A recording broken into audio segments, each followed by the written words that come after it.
நீலகிரி மாவட்டம் ஊட்டி சுற்றுவட்டார பகுதிகளில் பகலிலேயே அடர்ந்த பனிமூட்டம் நிலவுவதால் மக்கள் அவதி அடைந்திருக்கின்றனர். அதனை மற்றும் ஒரு அண்மை செய்தியாக பார்த்துக் கொண்டு வருகிறோம். இதுகுறித்த முழு விவரங்களை வழங்க செய்தியாளர் அன்பழகன் நம்மோடு இணைப்பில் காத்திருக்கிறார். அன்பழகன், வணக்கம். விவரங்கள். வணக்கம் நவீனா. தமிழகம் முழுவதும் பல்வேறு மாவட்டங்கள் மழை இருக்கும் என வானிலை ஆய்வு மையம் அறிவித்துள்ள நிலையில் நீலகிரி மாவட்டத்தில் கோத்தகிரி, குன்னூர், உதகை பகுதியில் நேற்று இரவு முதல் மேகமூட்டத்துடன் கூடிய லேசான மழை பெய்து வந்தது. இன்று காலை முதலே கோத்தகிரி, குன்னூர், உதகை உள்ளிட்ட பகுதிகளில் நேற்று இரவில் இருந்து மேகமூட்டத்துடன் கூடிய லேசான சாரல் மழை பெய்து வருகிறது.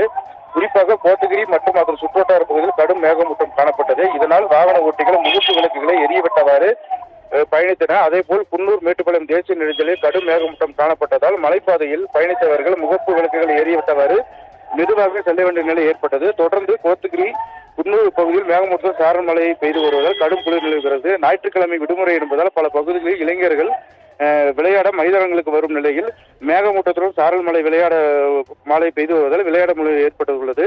இந்த காலநிலை காரணமாக பொதுமக்களின் இயல்பு வாழ்க்கை பாதிப்படைந்துள்ளது. மேலும் சுற்றுலா பயணிகள் இந்த இதமான காலநிலை அனுபவித்தவாறு புகைப்படம் மற்றும் செல்ஃபி எடுத்து மகிழ்ந்து வருகின்றனர். நவீனா, விவரங்களுக்கு நன்றி அன்பழகன்.